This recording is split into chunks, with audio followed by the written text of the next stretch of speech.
Life now is sweet, and my joy is complete. For I'm saved, saved, saved. So, by the Sirwalterj Jones Show, I am he, and it is the evening edition. Baby. How y'all is? Come on in. The water is not as fine as it usually is. Ah, boy. You know, this abortion thing is something else. It's something else. And this abortion thing has divided America like everything else, including mom's apple pie. We fight over, is mom's pie sweet or salty? Is it bitter? We fight over how to drive and how to breathe, how to inhale, how to eat. We fight over a lot. But the problem is the infighting among the Christians, because we don't really know what we want in life. So what I want to do is I want to go through this Facebook post that I put up about the abortion thing. And there are a lot of people agreeing on Christians being pro-choice.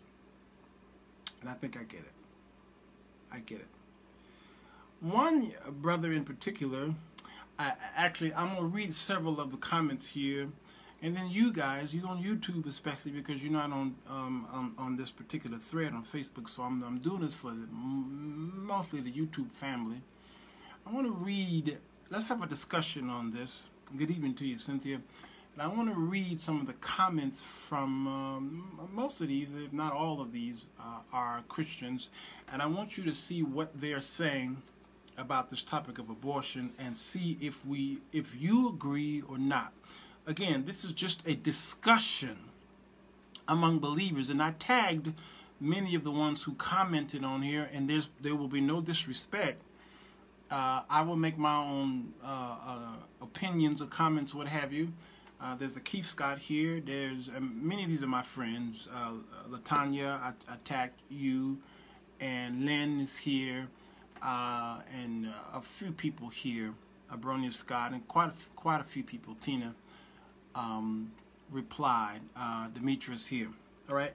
I want to read what their comments are and their take on abortion. And Emilia, I believe, I don't know if she's going to come in or not. And I want to see if we could we're not going to come to a conclusion. No, we all are not going to agree on this subject. I will say, though, Lynn, she says it's a great discussion. Yes, it's a great discussion because we're at least talking about it. I don't agree with a lot of what they're saying, but I want to open up a platform for us to discuss it, so that you will see how they're thinking, how I think, and then you come to a conclusion. Let's bring up the scriptures, see what God thinks.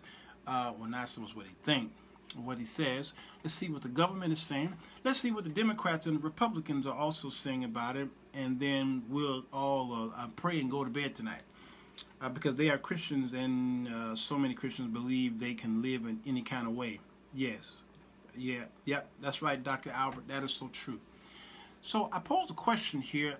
For those of you who are on YouTube, let me read my post, and then you'll know why they're talking the way they're talking. And notice on the whiteboard here, I did a show a couple days ago on, what did I even call that show?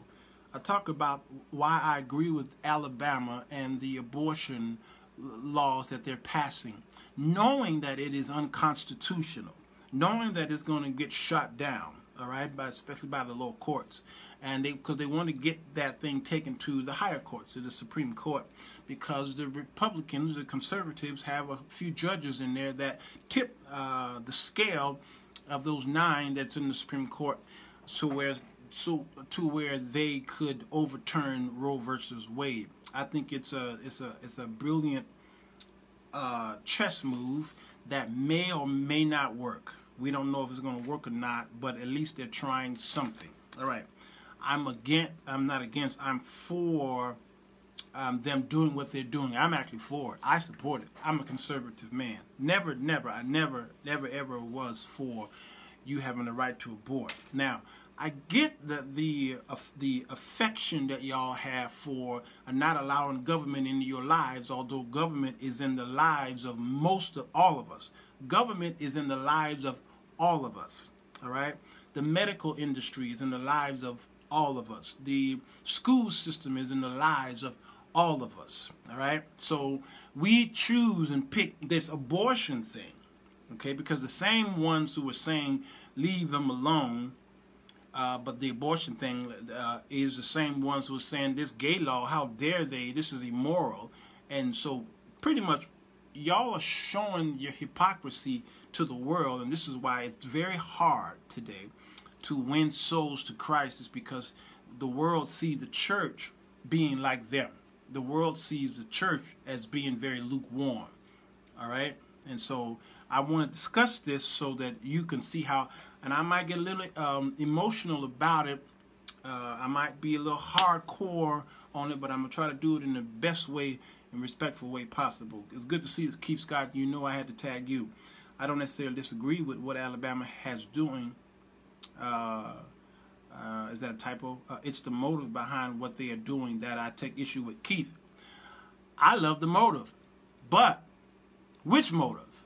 Which motive, Keith? All right, now y'all bear with us because me and Keith probably go back and forth. He's a brother that I do respect, but I think I know where he's going here, because I wasn't able to read all of the comments on Facebook, but I will say that I think he's alluding to some of the things that they're I think you're trying to destroy my comb.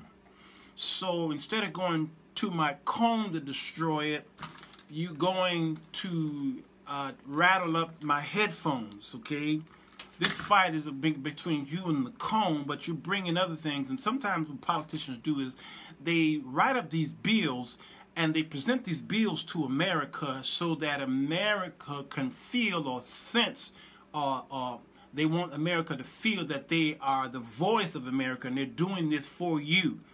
Yet then what they do, they hide riders in the bill. They put little things in the bill. All right, like the war on drugs seems to be a great idea. But what it did was it was a direct attack on who? Yes. No, Ben, I can't, because he wants me to let him explain himself live. No, I'm going to read it because a lot of times when I bring people in live, there are technical difficulties on this. And Facebook I'd rather go through a third party when we're doing these lives. Yes, thank you, Ben. It's called pork. It's called pork. All right. So I would love to hear him, but I don't want to. It gets crazy and then the echo and what have you. And I would love to have Keith on the show by using a third party software if we can hear his voice. So I'm just going to read what he said for the YouTube audience, and then he can type here, and then I'll read what he's saying here. But my post, I called it "To Kill a Mockingbird." I said to kill a baby mockingbird, and I talked about how I feel that Christians are not sure. Yes, pork bellies. That's it, Keith. How Christians are not sure, the scripture says in 2 Peter, to make your election sure. And I feel that Christians today, and it's been happening for many years, that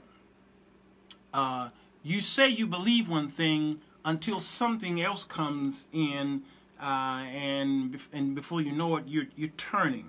All right, this whole gay thing with Barack Obama, you know, he a Christian man. I've worshiped with Barack Obama at Jeremiah Wright's church. So the narrative out there that he's a Muslim and all that stuff. This man was going to church every week.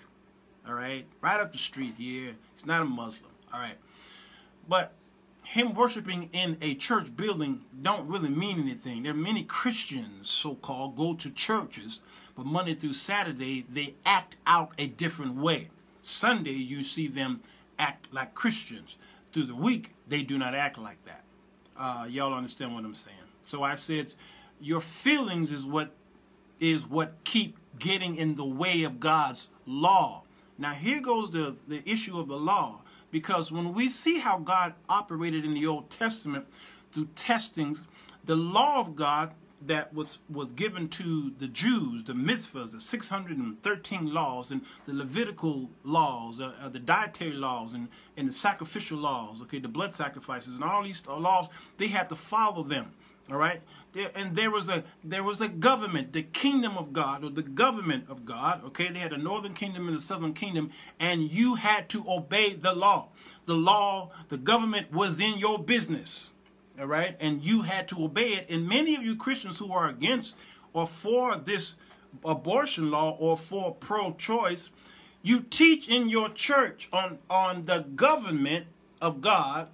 You have to obey the laws, especially those of you who are Hebrew Israelites, those of you who are Orthodox Jews, okay, those of you who are Muslims, okay.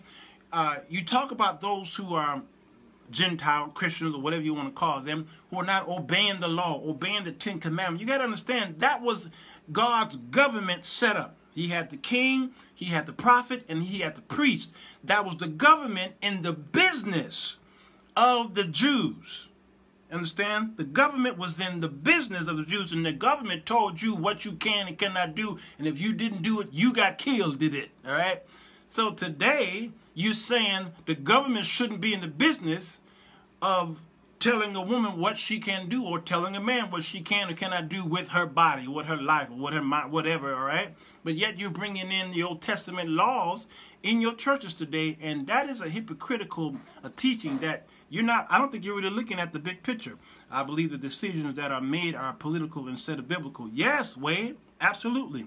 They hold their political beliefs higher than you are, right, Wade? And I think that what Keith was going, he was alluding to that. And that's where I'm agreeing with all of you on that. This is pork belly. Yes, and this is an attack. Many of the laws that were passed in America was a direct attack to a particular people. During World War II, it was President Roosevelt who had these the Asian, these Japanese men and women and children uprooted from their homes, and they put them in these camps, okay, because of the war. I look at Eisenhower did the same thing for the Mexicans in the I think it was during the 1950s.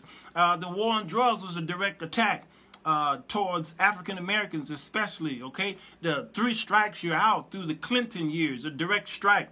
An attack on African Americans. We know about the poll taxes and the test that you had to take in order for a black man to vote. All right, and all these things. It's a direct attack to a people. So when Republicans, conservatives do things to make people feel that they are for the people, of the people, by the people, blah blah blah, it is pork.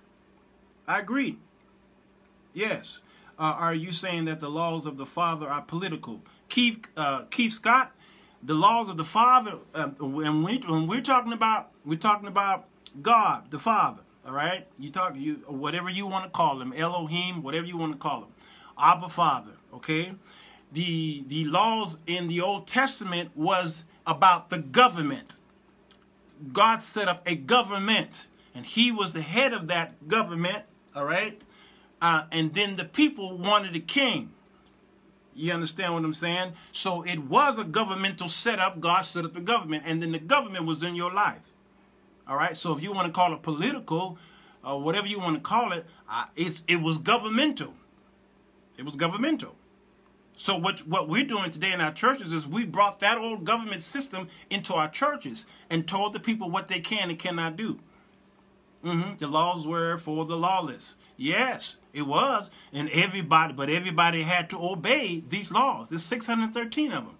The government is no longer the hammer of Yahweh. We are under a foreign ruler, a pagan nation. Yes, we are. But I'm talking about, and we have to stay focused here on what my point is.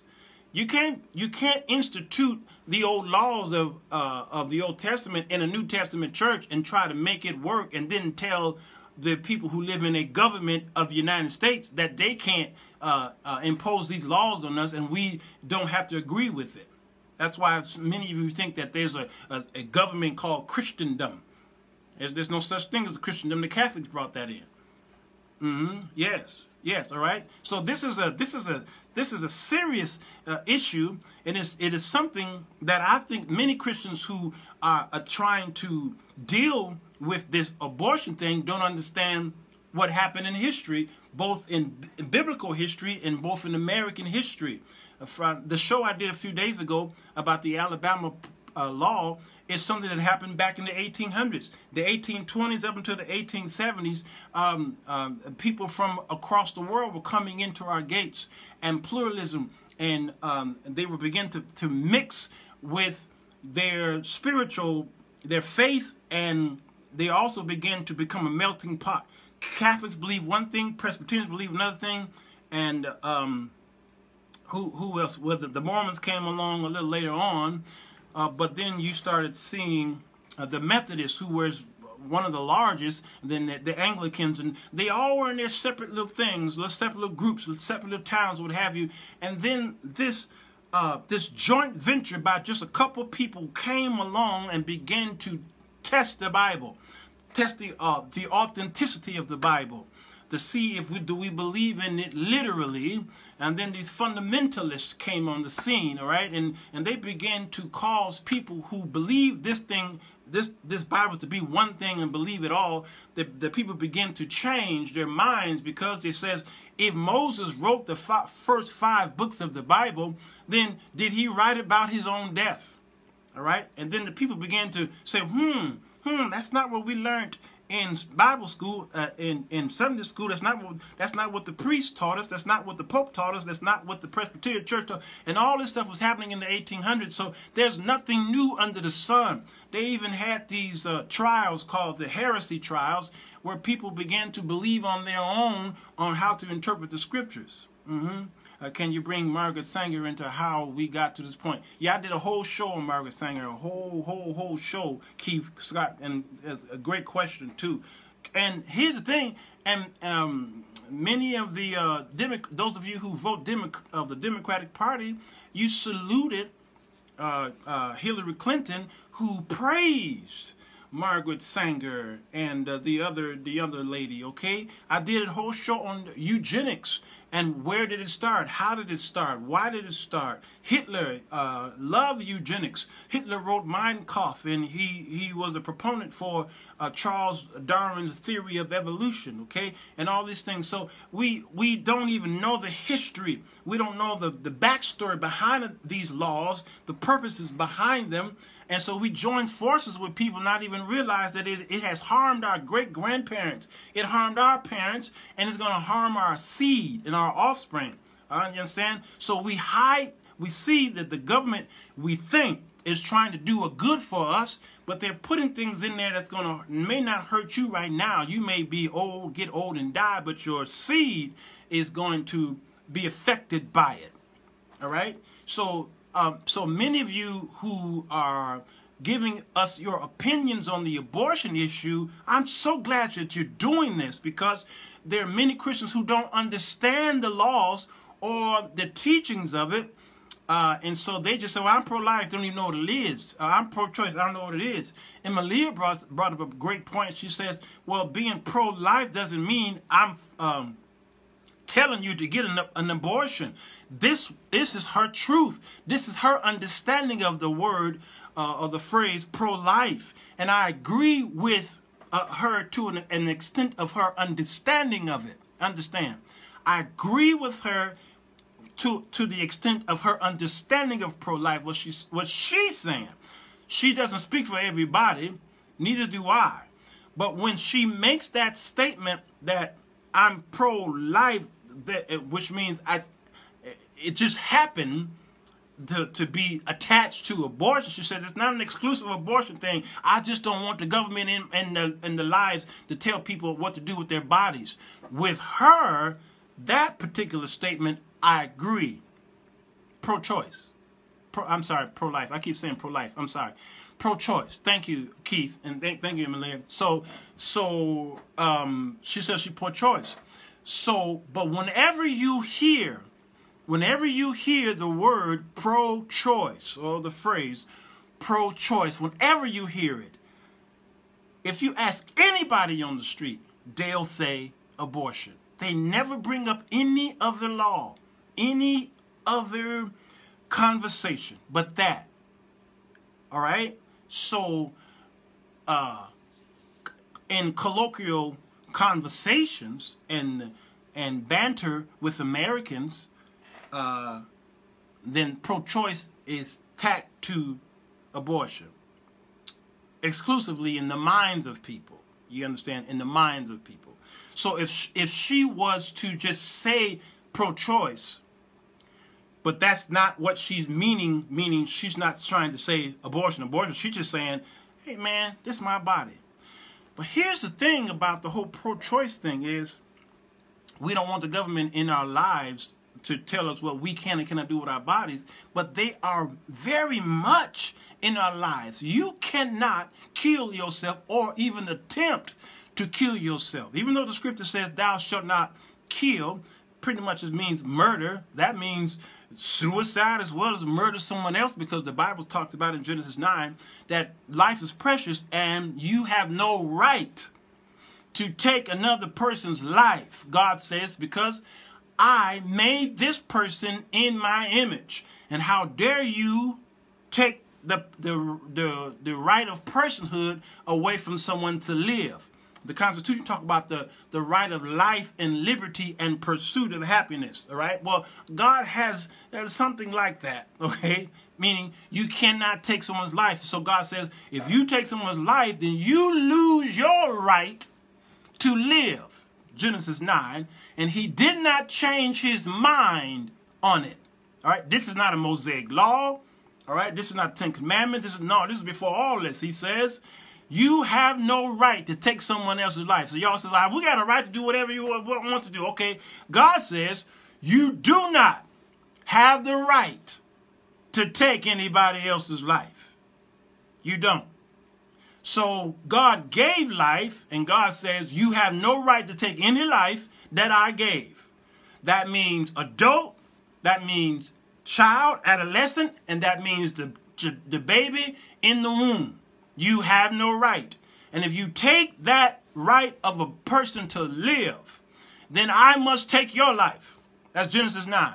There's nowhere in Scripture where God changed his mind. So then the fight among Christians as well as worldly people is, when do life begin? And there is no word in the Scriptures about abortion.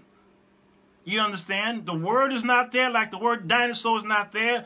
The word rapture is not there. The word Trinity is not there. The word Bible is not there. We know those words are not in there, but the concept is still the same. The principle is still the same. So God did not change his mind on the sanctity and the preciousness of life. And then he told Jeremiah, I knew you before you were formed. He talked about it in Psalms 139. David was talking about this, about you knew me and when my mother conceived me in private, all right? So the argument needs to be analyzed. Then what you're saying, then the argument of when does life begin? Yes, Emilia, that's the argument. Good to see you, Barris. That's the argument, is when do life begin? Life begins biologically. For those of you who went to high school, for those of you who went to who studied biology in school, science in school, life begins when a sperm impregnates, for the lack of a better word, an egg. When you look at the operation or the process of meiosis, mitosis, and cell divisions and things like that, I still got my science books here. I still read them, physical science and all that stuff, because I'm a nerd. When that egg, when that sperm, okay, it penetrates that egg, when it fertilizes that egg, I believe that God believes the same thing, okay, because he designed it, that life begins then. Not through these abortion laws where they're saying when you hear the heartbeat of a child, then you cannot abort the child. I believe when that little guy do this and go inside that egg, there's life. That is conception. And from that moment on, life is being formed, and you snatch that life out, then you have chosen in your life, in your heart, to reject this baby from its life. Okay? You said, you've come to a conclusion in your heart, and you let the government help you with this, that God is doing something in this egg, and I'm going to stamp it out. So, you're now guilty of Genesis chapter 9. You are, and God never changed his mind. He never implemented it anywhere where there was a change, even in the New Testament. He didn't change it. So, corporate punishment, meaning the death penalty, God still approves of the death penalty if you factually took someone else's life. I'm for the death penalty. Sometimes God will forgive. Sometimes he will have grace. He will have mercy on those who, he had mercy on David, who deserved to die when he slept with Bathsheba. But God had a moment and said, you know what? I'm going to preserve your life even though you have every right, I have every right to kill you. All right? So I believe and I agree with taking a life for a life, and unless God intervenes and say, okay, I'm going to have grace on this person, because he have grace on whomever he will, because he's sovereign.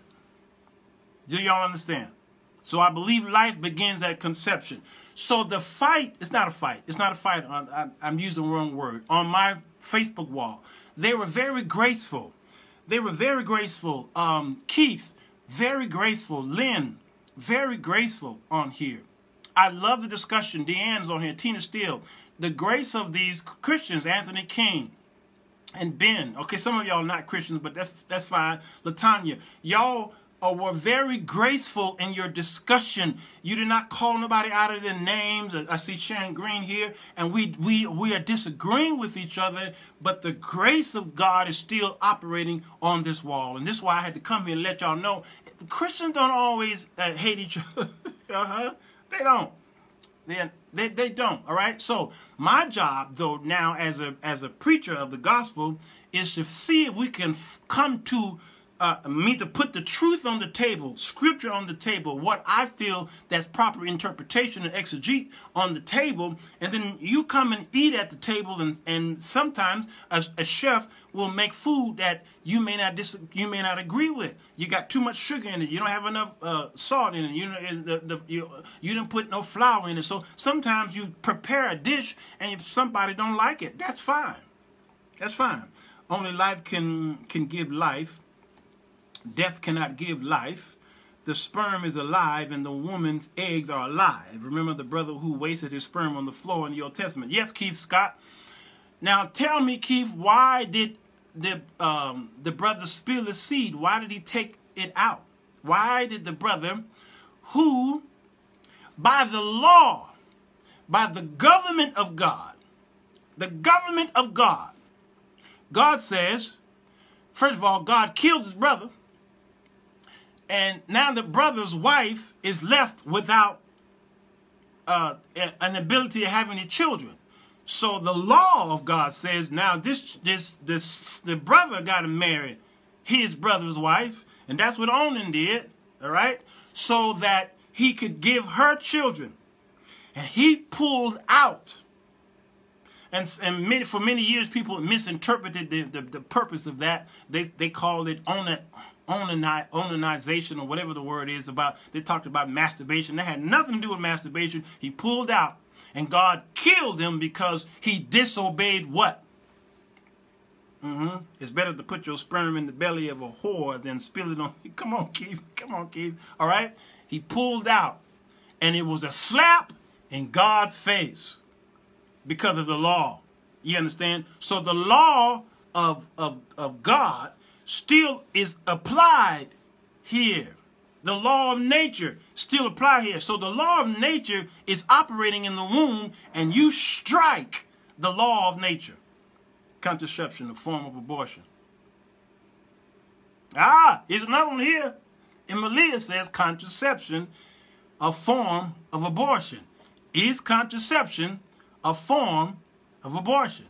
And how does contraception work? Because the Catholics for many years were against contraception because they felt that way, because the abortion fight was waged from the Catholic point of view, not the evangelicals. Now, especially the white evangelicals didn't want to get into that fight of abortion during the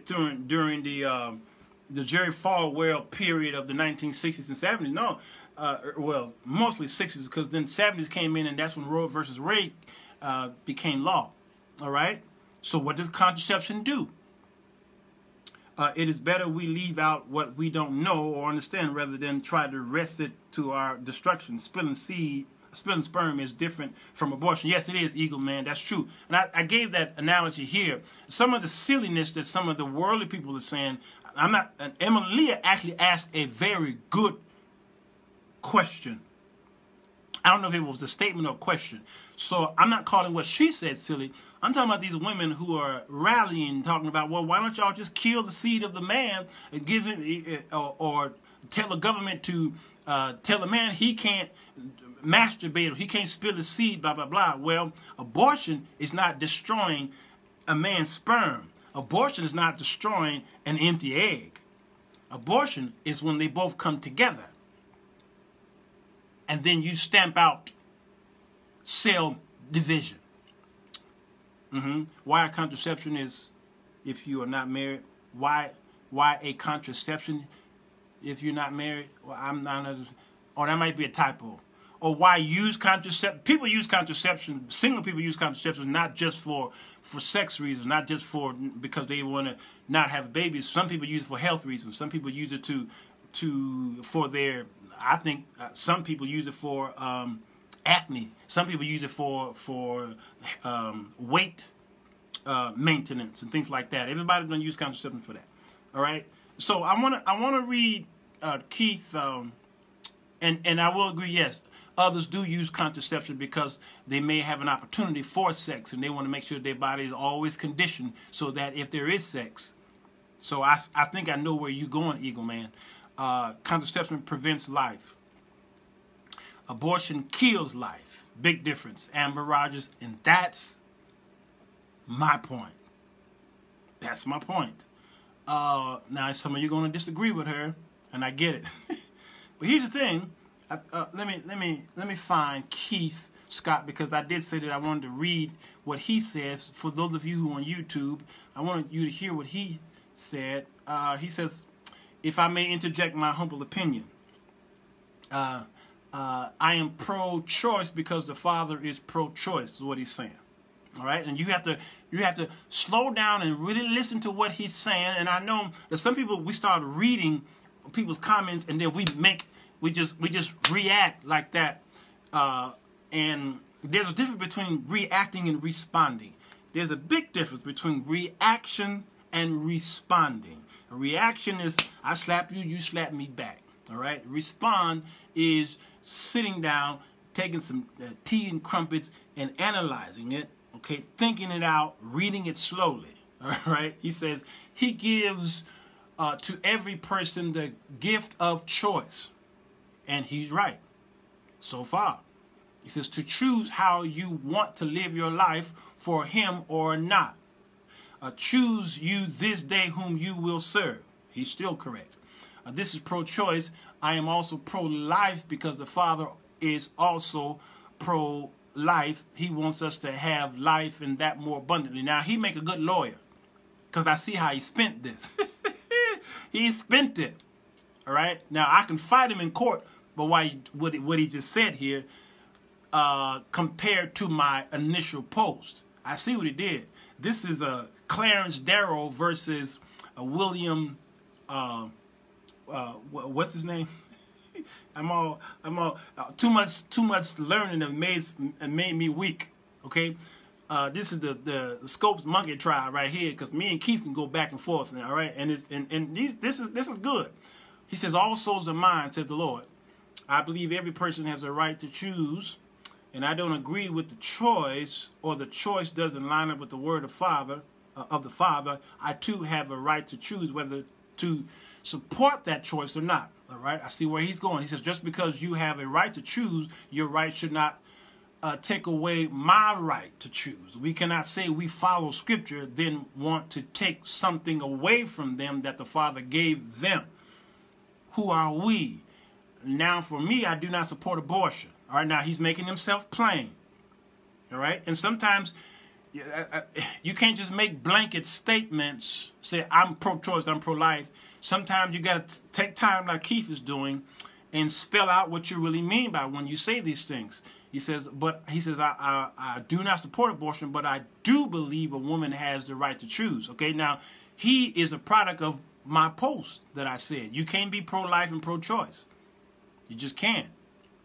But what I did in my post needs to be explained, because what I did in my post is exactly what is not exactly what Emilia said, but it is the beginning, and Emilia can her comment expounded more so on the post. What do I mean by that? I'm saying you can't be pro-life and pro-choice. Well, I then need to explain what pro-life means and what pro-choice means. Because Emilia, down at the bottom of the comment, all the comments, she says, here's what pro-choice, to my understanding, is. You understand?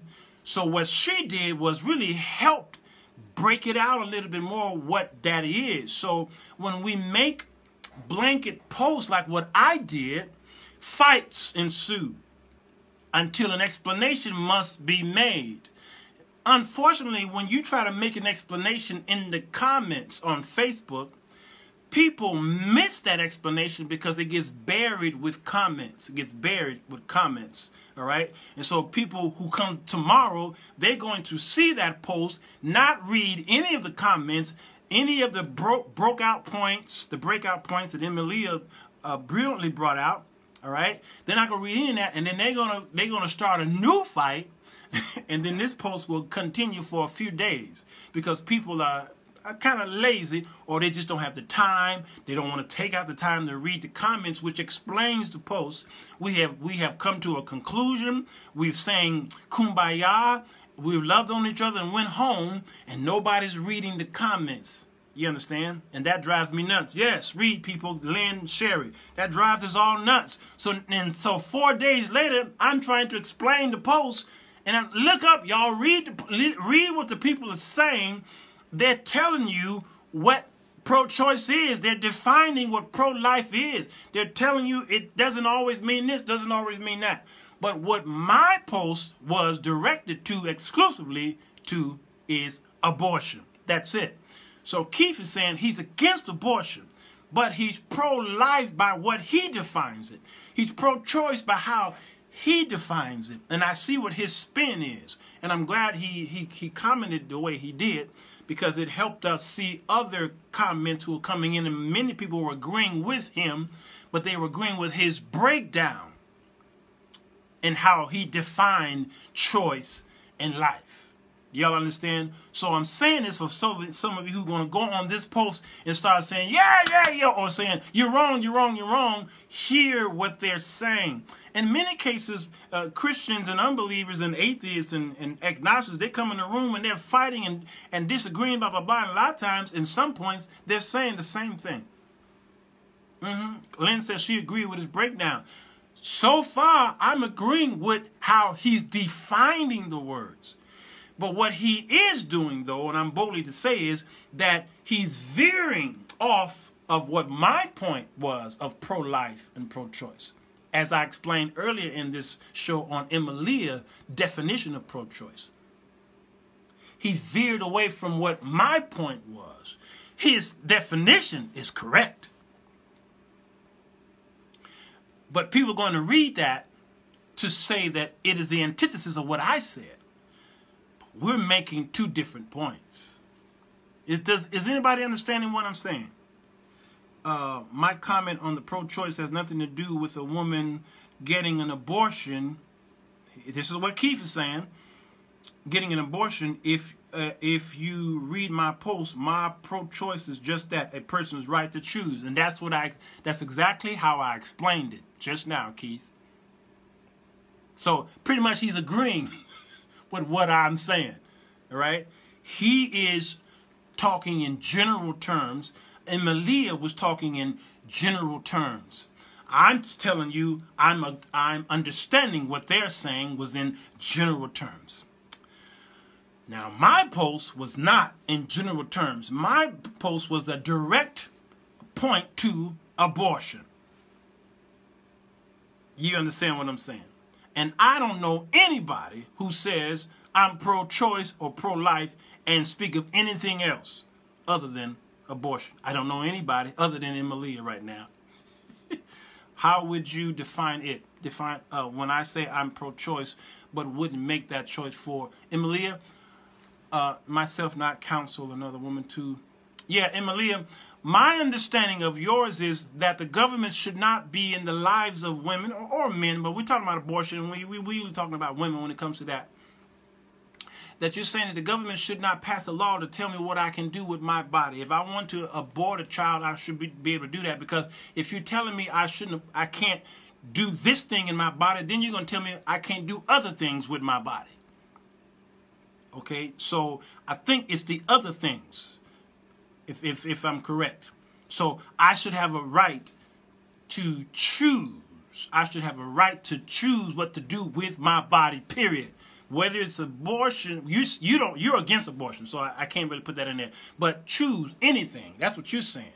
That's what your definition of pro-choice is. I should have a right to do whatever I want to with my body, keep the government out. This is between me and God.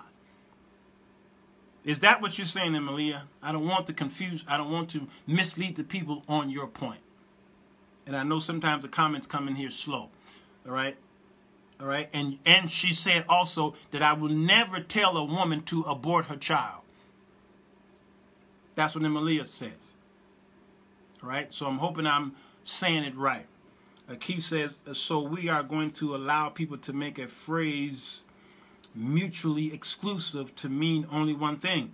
Keith, whether we allow it or not, that is what is. That is what is. I get what you're saying. Gay means, thank you, Emily says I'm correct on my assertion of her. The word gay means to be happy, Keith. If I came on here and told everybody, hey, y'all, I'm gay, that word was hijacked. It has been taken away from the normal meaning of it.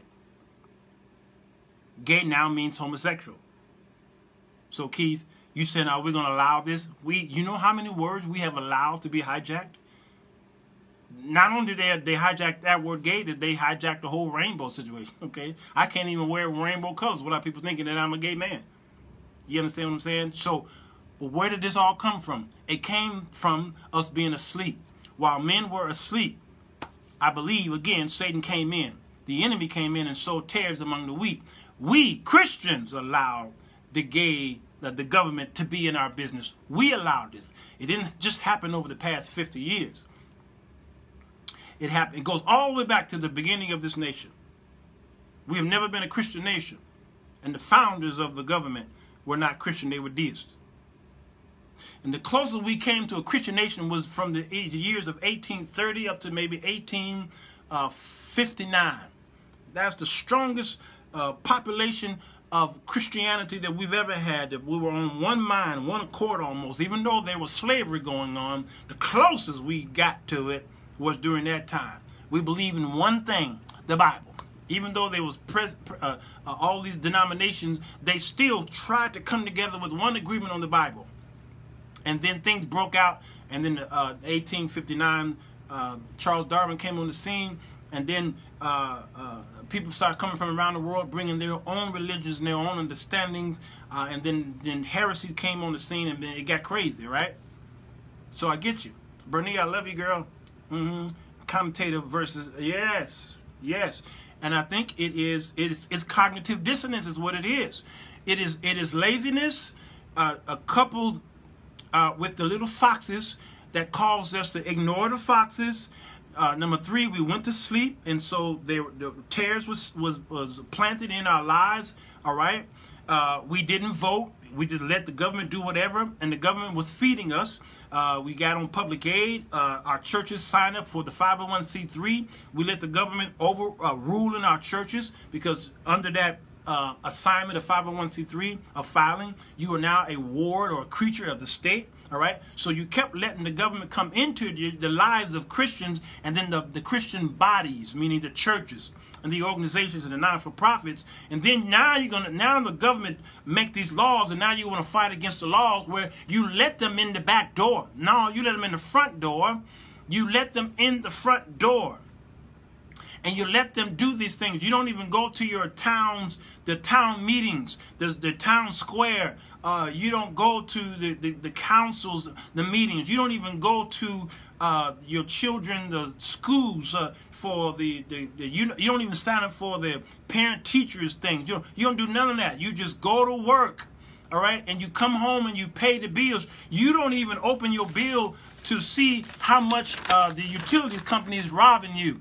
You don't do that. You don't do it to your cable bill. You don't see how many watts you use on from Com Edison, People's Gas, Night Court. No, you just see the bill and say, I guess I got to pay this bill, and they're robbing you, ripping you off. You don't even know that. Your bank is hiking up fees, and you don't even pay no attention to that. The small print, you don't read the small print. You just go in there and buy a house, you buy a car, you know, whatever, buy a mortgage, and you don't read the fine print. You don't do none of that. You just let people do whatever. Then you go to church and let them people tell you how to tithe, and then you say, and then you got that money. They collect the money, they take it in the back, and then I hear you people. I hear you people, especially you tithe payer, always say, I don't care what the church do with the money. I just do what God says, pay my tithes, and I'll do whatever, and let them do whatever. I trust God. I trust it with my life and all this stuff, and you don't care. And then before you know it, your pastor is on the Channel 7 News with handcuffs of misappropriation of funds. He done stole this, and he done got caught up into some get-rich-quick scheme with your money. All right, that the church now is in foreclosure, and you like, what happened to my money? I've been giving tithes for 10, 15, 20 years, and blah, blah. We built this church. Well, you said, I don't care what y'all do with the money.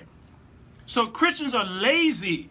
We've become derelict to duty, and we let all these little things be in control of us, and then we on the job, we let our co-workers say whatever. We let them cuss in front of us, we let them smoke in front of us, we let them disrespect us, all this stuff, all right? And then the government comes into our homes. We let them in. So it is hypocritical for y'all at the last minute. Okay, there was no reason why we are supposed to be in a Christian nation and allow prayer by one woman to be taken out of school with all these Christians hanging around. There is no reason why there's a church on every other corner, up and down many of these streets in major cities, and there's so much crime. Why? Because Christians are asleep. And I'm glad they took prayer out of school, to tell you the truth. I'm glad, because if they didn't, then we would have Lutherans, teachers telling you to pray, Presbyterians, Catholic teachers, Islam, all these other people, they all, Buddha, Hare Krishna, teachers are going to tell you how to pray. So you better be glad they took prayer out of schools. See, prayer in schools was great when the teachers were Pentecostals, or they were fundamentalists, or they were evangelicals. Prayer was fine in school when it was designed where it went almost against the First Amendment, where government shall make no law to institute or set up a governmental religion. So a lot of things we were doing back in the 1800s and the early 1900s was unconstitutional, and really, because, and I did that show, I'm not going to keep talking about it. So now the government's telling you what you can't do with your body. Well, you still can't murder yourself. All right? You still can't murder your child. All right? All right? You can't, there's certain medicine that has been taken off of the shelves. It is against the law for you to take a certain type of medicine. They took it off. They banned it from America. All right? You're not fighting over that. You can't take certain drugs, illegal drugs, or you'll go to jail. You ain't talking about that because your uncle's on drugs, your nephew's on drugs, your children on drugs, and the government come and arrest your child. You don't say, y'all should get rid of that law. No, you like, you know what?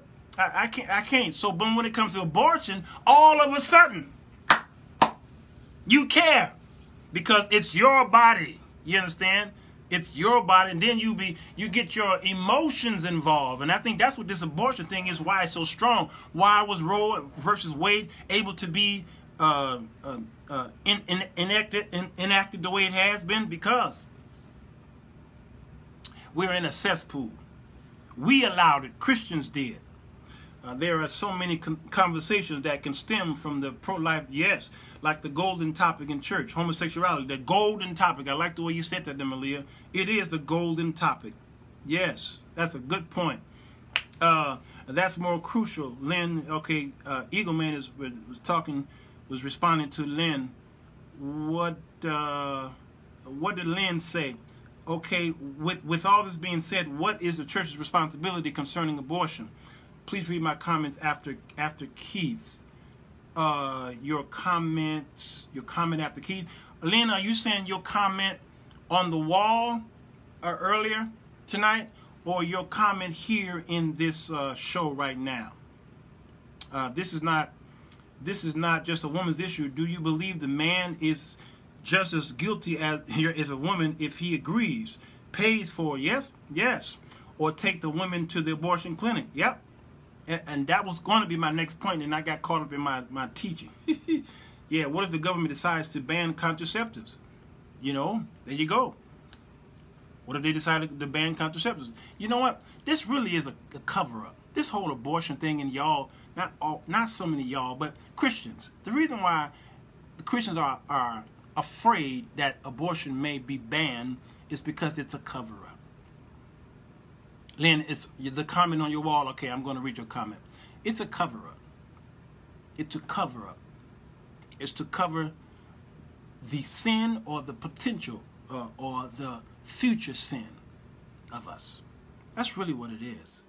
When you're used to something, you having the freedom to do something without either remorse or repercussions, when you're used to that, then you get used to it and you enjoy the liberty of it until it's taken away from you. And then you get nervous, even if it's ungodly to do that thing. The government gave you the right to do an ungodly thing, and then you got caught up in the ungodly thing, and it became, that's why God told the children of Israel to separate yourself from the world, because evil communication still today corrupts good manners. Could you imagine how the church would crumble? Yes, in Malia, come on, so many babies will pop up from pastors. Illegitimate, they call them illegitimate children. I really don't like calling them that. From pastors and apostles and prophets and teachers and deacons, and all babies will be popping up, and then they'll start hiding these babies and try. And those who can afford to, they'll pay to have these babies removed and what have you, and then they'll go back to back alley abortions. That happened prior to. The reason why there was a Roe versus Wade is because it was white evangelicals. The white women were losing their lives. White women were getting abortions, and they were dying. They were bleeding to death. And they said, oh, no, we can't have this. So Keith says, I, too, have the right to choose. All right, we cannot say we follow. I read that. He says, and with each choice, there are consequences. Yes, that's just me. So to your point, a person can be pro-choice and pro-life. It just comes down to the choice. All right, so we pretty much broke down what Keith said in his explanation. So he's going by a definition, how to define the word or the phrase. I get what he's doing. He's a good lawyer. Yeah, he's a good lawyer. Lynn says, Keith, I totally agree with you. We do not have the right to take away anyone's choice to choose, even if it goes against the word of God. All right. Now, she said a very controversial thing, but I see where they're going with the word choose. Choose or choice. Yes, he did say, choose ye this day whom you will serve. What was God's point when he said it? And what else did he say about choosing? All right? Because technically what y'all saying is correct. But we can't stop there. There's more to it. Because if we stop there, and I know, Lynn, you were typing more, and I'll find it. If we stop there and let our children read that, then they'll stop at that. So we must break out more on what we're saying. That's why it's kind of dangerous to make blanket posts like the way I do. But you can't explain everything in a post. Because the more you explain in the post, the more they will not read. People are not going to read it. Lynn, I think you said something else. Let me see. John Purnell is responding to Keith. Said the father is pro-choice, but some choices are still illegal. I can choose to come in your house without your permission and make a sandwich and then choose to leave in your car. But I bet you aren't just going to pray and ask God to judge me. No, you're not. Come on, man. Some choices put you in prison or 6 feet under someone steps in my house. So I totally disagree with your premise that since God gives us choice, that they must all be legal or just left to God to judge. Yes. Yes, John Purnell, he's pretty much speaking for what I said and what I'm trying to say here. Right, we have the rightly divide the word. Yes, Lynn, yes. Now that's what, and I think Keith, he eventually began to respond more to you guys. And I can't read it all because the show will be long, but I want to get to Lynn. She says, many women with unplanned pregnancies go silently from the church pew to the abortion clinic. This is true.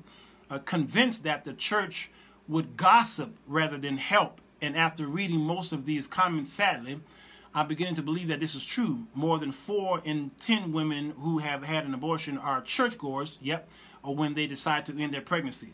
And this is a huge opportunity for the church to have a teaching on powerful impact on these decisions. And so she goes on, and she's right here. She's right. We have abandoned the children. We first embarrassed them when they got pregnant in church. Am I right, Lynn? They got, back when we were coming up, if a girl got pregnant, they embarrassed you in church. They put you in front of the church and said, so-and-so is pregnant. Especially if she was in the choir. All right? And they embarrassed her, made her feel this low. And you got to sit down, all right? And then this child's growing in this baby. And this child is growing in this girl, this mother. And all while the baby is growing in this girl, she is considered an outcast. Every time you go to church and see that girl's belly growing, she's an outcast. She sinned as if she's still sinning. The baby is growing, so now she's a sinner for 9 months. That's what we did to the child. So because of that, the child, now that then the kid says, you know what, I'm pregnant, mama. Then the mama was paying for abortions. The father was paying for abortions. And they said, no, we got to do it. Or they took the kid out of school, out of church, and sent the kid down south. Y'all wonder why Becky don't go to church no more? Why Becky ain't at the school no more? The parents sent them down south to have that baby. Then the girl popped back up at school in church 9, 10 months later. The woman was sat down, but not the man. The man got back on the organ, Emilia. Got back on the organ and the bass guitar and the drums, and he went back to playing. But she is in sin for 9 months. That's the way the church was. Yes, making them feel shame, then causing them to feel some way against the baby before being born. Ooh, Cynthia Sarton.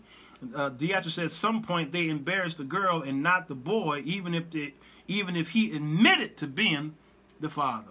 And in some cases, it was the clergymen who did it, but they protected the clergymen. The Catholic Church, what they've been doing with raping these, molesting these boys, what have you, please. That's been going on in the Pentecostal church for decades. The problem is we are trying to legislate Christian values. There it is, Brentic. You in my notes. Which in itself violates the Constitution. You in my notes. The reason we have law is because we are a nation of people with different morals. That was my show a couple of days ago. Brentic is on top of that. There it is. Why you think I brought y'all back to the 1600s? Why? that'll tell you about the diversity of religions that were being established here and that was coming over here. And then I took you to the 1700s and then the 1800s. Why did I do that? Because of what Brenton just said. Morals and values. I put 3 words on the board. Immorality, morality, and hypocrisy. Remember? Y'all got to go to that show. It's on YouTube. Go to the Sirwalterj show. And I put those 3 words up at the beginning of that 2-hour show. Why? Because I need you to understand the foundation of why we're having the division among Christians today. Immorality, morality, and hypocrisy. Those 3 words. You learn those 3 and you can understand the whole history of the United States. This is a spiritual fight. This is not a political fight. This is not a natural fight. This is a spiritual fight. The weapons of our warfare is not carnal. We're not fighting against flesh and blood. Okay, but it is a principality. So we are puppets. We are puppets, and there is a principality in us that's causing us and directing us, and there is a war against good and evil. And the Bible uses the word, it's weird how King James uses this word, lust. Do you not know that the flesh lusts after the spirit, and the Bible said that the spirit lusts after the flesh? Ooh-wee. If I just left that there, y'all be like, what? Yeah, this is a fight up against good and evil. That's what it is. So we can say government, politics, natural this and all that, all you want to. But really, the big fight, this is a holy war. And it is friendly fire. Friendly fire is happening among the Christians. That's what it is, okay? And it is a holy war, good and evil. So we still have to break these things down in the natural so that our children can understand what we're saying. And you still, number 2, have a voice. You have the power and the right and the privilege. Power. You have rights and privileges. Like in America, you should be voting. Now, you can't vote for your pastor in chief. No, you can't do it. But the 2 are contrary. Yes, Emilia, the 2 are contrary. Yes, they are. But what we stop doing in our churches, we stop teaching about holiness. We stop. When we stop doing a thing, the scripture says, when you remove a hedge, then the serpent bites. There it is. So we're being bit by serpents. And there, we don't want to take the serum. Is it called a serum? The venom, but we don't take the serum. And snakes are very, very smart, right? Because to produce poison, is very expensive to a serpent. So if it thinks that you are a threat to its life, it will spit that expensive poison in you to kill you. But if it feels that you're just messing around the mulberry bush, then it'll bite you, but it won't spit the venom in you. And that's what's happening to many of the Christians. The inward fighting is some have venom in us because we were bit. Others just got bite marks. I don't know. I'm telling y'all, this is too deep for me. Yes, we should be wise. Thank you, Cynthia Sarton. Says we're to be wise as a serpent. Thank you, Amber. The antidote.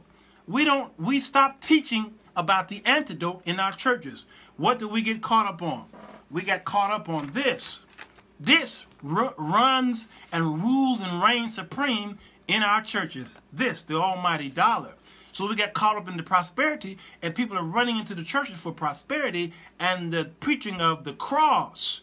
Jesus on the cross and crucifixion and being risen from the dead got taken out of the church. Taken out. So the preaching of holiness got removed. And then the scripture says they begin to come in through the windows, in the back doors, and through the roof, and through the basement. And he says those people are the enemy, and the enemy comes in to kill, steal, and destroy. And so they're coming in here and they're speaking to your mind. It's okay, pro-choice, pro-life, pro-choice, pro-life, pro-choice, pro-life. So now you got a household, a husband is pro-choice, and the wife is pro-life, and the children are both, and we got a house divided, can't stand. Because nobody sat down and defined what these things mean and why it is unholy. To stamp out the life of a child who didn't have a chance. Genesis chapter 9. preordained of old. Woo, my God, today. It's sad. Emily, I'm so glad you're here. I miss you when you don't come around. I miss you when you don't come around.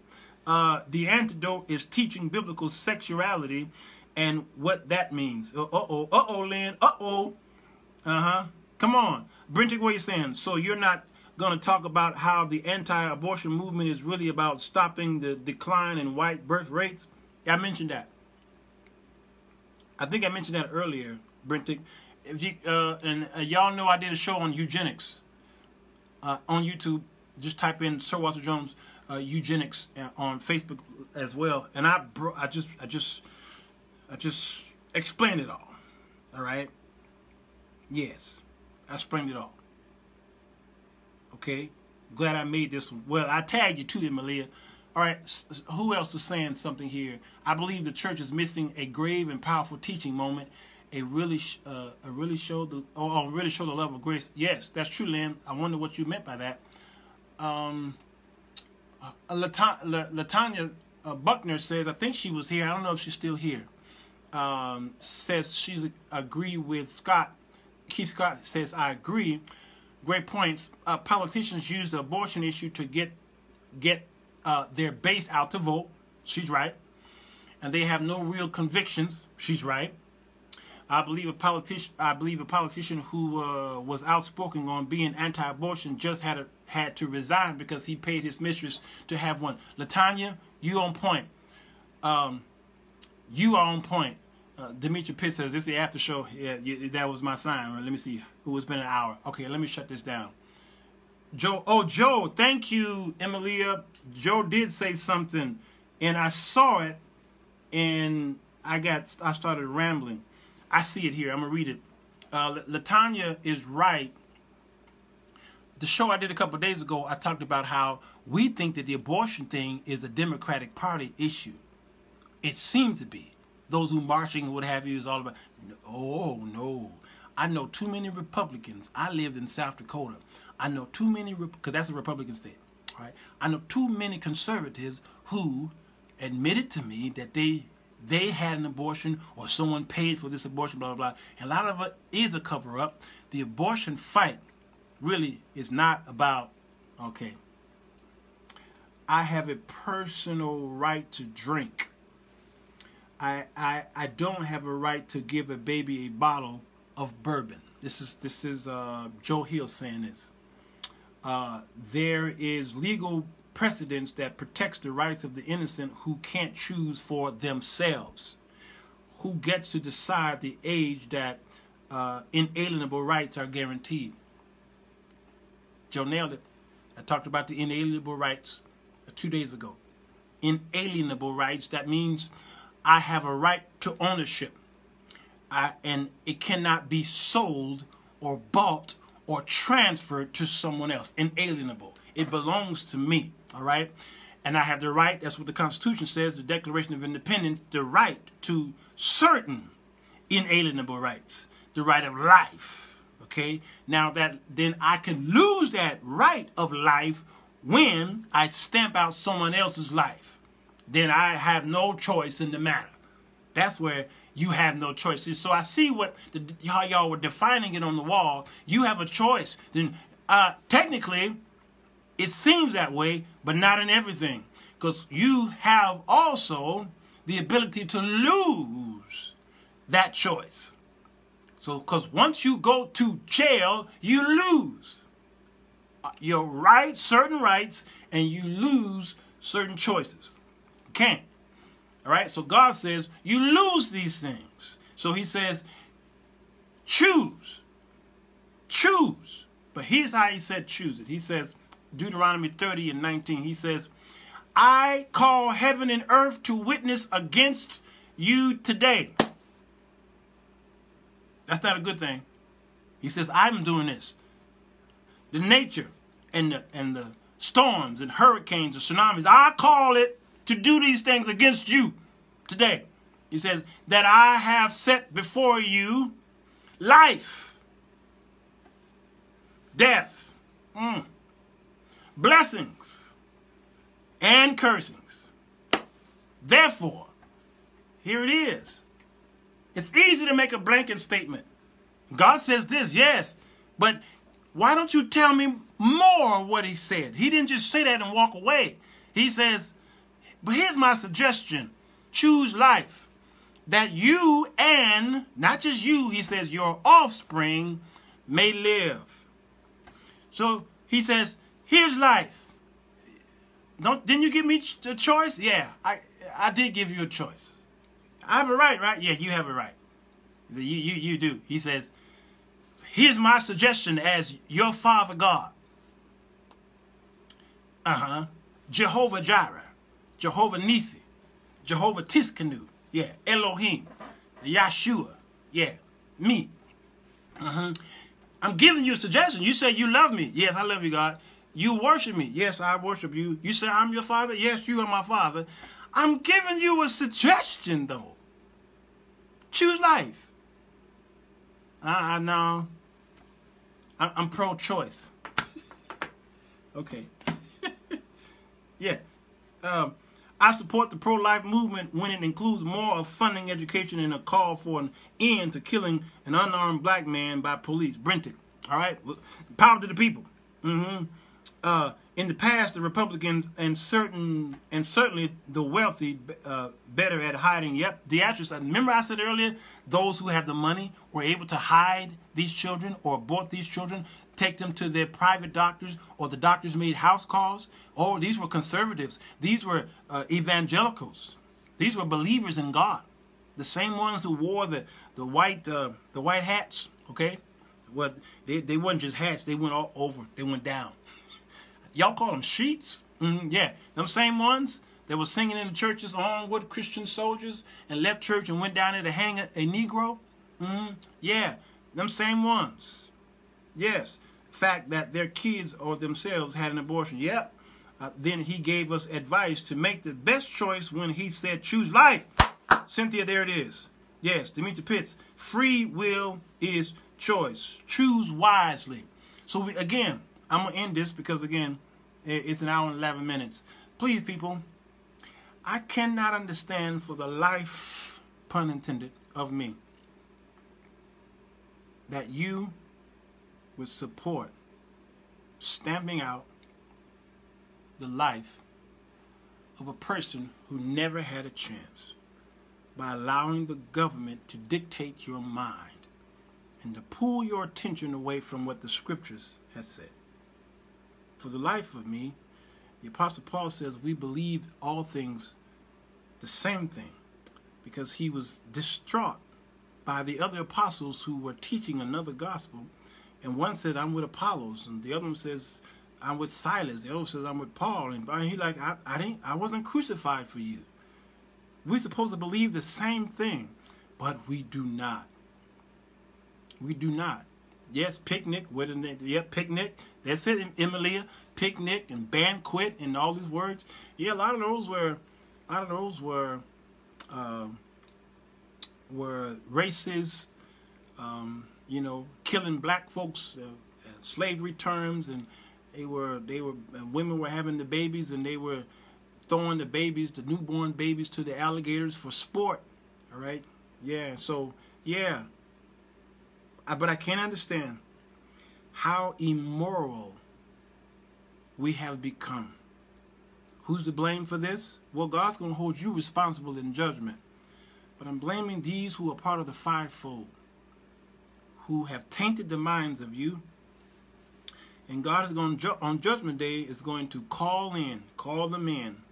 And they're going to brag and say, I brought all these people to you, and God and Jesus himself. Those of you who believe in Jesus Christ, if you believe in him. If you don't believe in him now, you're gonna serve somebody. And on that day, you're going to believe him. Unfortunately, that day is going to be too late for you, but he's gonna look at all these great apostles that y'all are worshiping today and say, oh, you did that for me? Oh, okay. Appreciate it. But I never knew you. I never knew you. Do not be conformed to this world, but be ye transformed by the renewing of your mind. I can't understand how your friends and your relatives in the government and political parties, whether it's the moderate party, the Green Party, whether it's the Tea Party, the Democratic Party, the Republican Party. I can't understand how you allow them. You go to these rallies, you go to these women wearing these pussy hats, okay? And you go into these rallies of women's lib, what they call these women, what they call them, I don't know. It started with the suffrage, and then now y'all call them something. Y'all have, and you who are African American women, you fighting white women cause this, all right? This is not a racist post here, a show here. I'm just trying to tell you the division in America. The white women were having problems with their white husbands. When black men were at home enjoying their families, white women were having issues with their white husbands. And then they found a way to whisper in your ears, to have you to then rally and march in the streets. Feminism, thank you, Emily. I told you I'm so glad you're here. They had you leave your husband and march in the streets for rights when there was a white woman fight against her husband, not you, and y'all was fine. I just don't understand. And this still, the spirit of that is still happening today. Black women, you are joining forces with these women in the street for stuff that's pulling you further away from Black Wall Street, further away. You've already walked away from the black brothers because the brothers walked away from you. They impregnated you and walked away. They didn't want nothing to do with it. They just laid their seed everywhere. So the brothers are already an endangered species. They're oppressed on every side, and it's a systematic attack on them. All right.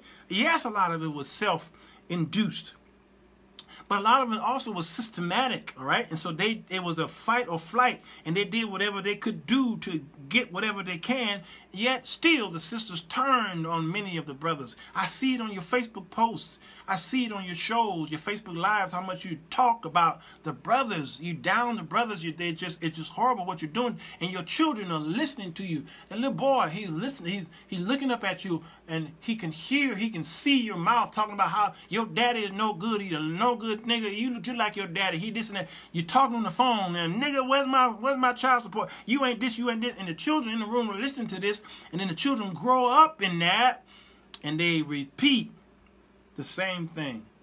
I'm not justifying the brothers, but what are you doing to help the situation, though? It's sad. So on Father's Day, all of a sudden, all the ladies get right and say, oh, the brothers are the greatest. And then the day after Father's Day, no good, dirty niggas. There's no balance. For God has not given us the spirit of fear. Come on, Demetri Pitts, please. Yes, it's a strong delusion. Beatrice, I say that a lot. Y'all have been delusioned. Seriously, though, I'm still amazed at how abortion got banned, outlawed before assault weapons. Right, Lynn, right. Ain't that something? Well, I know why. Who loved those guns? And some of them were having babies by the black men and not their husbands. Come on. Come on. Yes, Lynn, we don't have husbands. Yes, come on. Black men do the same to black men. Lynn, did you hear what I said? Did you hear what I said? Because I knew when I was right in the middle of that spiel, somebody was going to say, but what about the black man? Did y'all hear my interjection? I interjected myself. Did y'all hear that? Or they take Father's Day and call it Single Mother's Day. Oh, Emilia. I told you I'm glad you're here, right? It's sad. It's sad. So the women became fathers, and that's a freak of nature.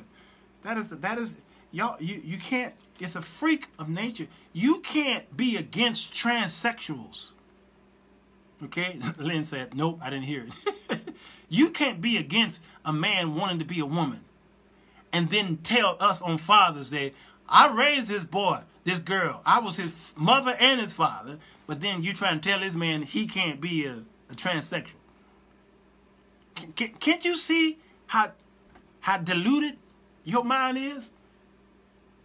So you're raising this child up. He becomes a famous ball player, and he gets on the mic after he won the championship. And I want to thank God for my mama, who was my father. My father left us, so my mother was the father too. You put that in that kid's head.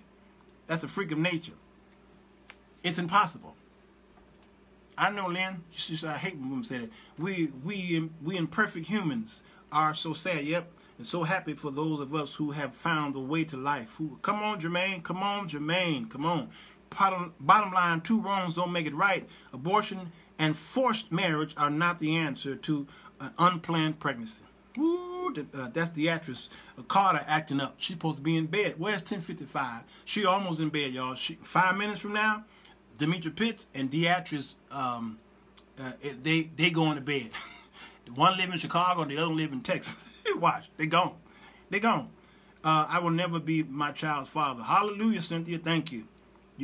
Yeah, come on. You can't be pro-choice and against adultery. They're both commands. Come on. Come on. A woman cannot be a father, period. Shoot me. Remember Leah? Leah said, I'm about to go too. Oh, all right. I better go. It's sad. So what is my point of all this? Of saying what I'm saying here? You who are on YouTube, you who are on Spreaker, you who are on Facebook and Instagram, those of you who are watching me around the world, hear me. Hear my plea. Christians sometimes fight over things. We are a family. We are of the kingdom of God, the kingdom of heaven, used simultaneously, interchangeably in the scriptures. Okay? And we tend to fight over worldly affairs. Tomorrow evening, I'm planning to do a show. And I'm calling it, Did the Church Lie to You About God's Love? Tomorrow. For those of you who are watching this live, tomorrow is Wednesday. I polled a few women and I asked the women, and then I asked the men, I asked them, how do a wife get closer to her husband? How do a wife get closer to her husband? And I inboxed a whole lot of people, male and female, and the answers came, and I'm going to read those answers tomorrow, and I want y'all to see the answers, but I also want y'all to hear what they did not say. Yes. So, Lynn, I'm asking you, you don't comment here, comment in my inbox, for those of you who are still watching. I love to hear, because I want to read your comments in my inbox on Facebook, and if you're on YouTube, I'll read your comments as well. My question is to you is, Bernia, is how can a wife get closer to her husband? How can a wife get closer to her husband? Inbox me. You don't put it here. Inbox it to me, and I'll read your comment, because I'm trying to analyze how we think, because all the answers that I got, there's still something missing in all of the answers. Something missing. And what's my point in this? I'll tell you tomorrow. Tag me in it so I can watch why you didn't inbox me, because I'm single. Hey, Emily, I asked a lot of the single women that, because there are single women who were married as well, okay? So I asked the single women, then I asked those who are divorced, then I asked the married women, and then I asked the men, because I wanted to get an all-encompass, all right? So please, and I told them, give me a list of how can a woman, not a woman, a wife, understand, how can a wife get closer to her husband? Not a woman to a man, a wife to a husband, all right? And my topic is, did the church lie to you about God's love? Let's see if we can unpack this tomorrow night. Same time. All right? God, I thank you for your presence. I thank you for your glory. I thank you for the people who are here. I thank you, God, for those who believe in the sanctity of life. There are many who have never left and walked away from the law of God. And that you said, you made man in your image, and nobody's got a right to take a man's life. And you never changed your mind on that, God. I stand with you, and there are millions who are standing with us on this. They might be remnants, but they are here. We stand on it. We all made mistakes in the past, but now today we are correcting these, and we're teaching our children on how important life is. We believe, God, I proclaim this as the world watch, that once a sperm impregnates an egg, fertilized, life begins. That is my stand, God, and I'm standing with you on this. So when someone decides to stamp that life out because they want to do it, statistics says that 98% of women who have had abortions, 98% of them had an abortion because they did not want the child. And so God, the laws and the people are, Christians are saying, well, what about rape and incest, God? And you did not allow the affection and wrongdoings of mankind to erase what your law has said. And you killed the man for touching the ark because the ark was tipping over to fall, and he did to him what was the right thing to do, was not allow the precious ark to fall over, and he held it up, and you killed him. Why? Because he went against the law, even though his affection said, let not the ark fall. Rape and incest is wrong, but the law of God still stands. We love you, God. We'll give your name the praise, and the glory will be yours, and yours only, in Jesus' name. Thank God. Amen. Hit the share button if you will. And I want to say good night to you, Emilia, Bernia, Lynn, Jermaine, Beatrice. So many of you. Thank you so much. Thank y'all for commenting. I'm sure those on the other social media sites will see, well, at least hear, and they'll make their comments as well. Thank you, YouTube, for your comments and your thumbs up and thumbs down. Everybody's not going to agree with this. Some will, some won't. So what? Keep living, and somebody going to disagree with you. Woe unto you when all men speak well of you. Get my book. It's called The Four Men, The Four Women That Men Desire. The Four Women That Men Desire is at Amazon.com. Go there now, and you can get the ebook. It's only a couple dollars, and have it in your home. And let's talk about trying to get our lives right. All right? Turn to chapter 7. It's going to bless you. I promise you. Volume 2 comes out just a few more days. Pray, because it's quiet in the office. And this is the best time to start writing, at midnight. And at midnight, I got writing to do. I love y'all. Hit the share button. Hey, Alexa, say goodnight to the people. Nighty-night. Get some good rest. You heard the woman. She's my prophetess. Love y'all. Take care of yourself. And watch the news, okay? So much is going on. Don't let the abortion issue cloud you from other stuff that's happening around you, all right? Don't be fooled. Wake up! Waketh, thou uppeth. Night.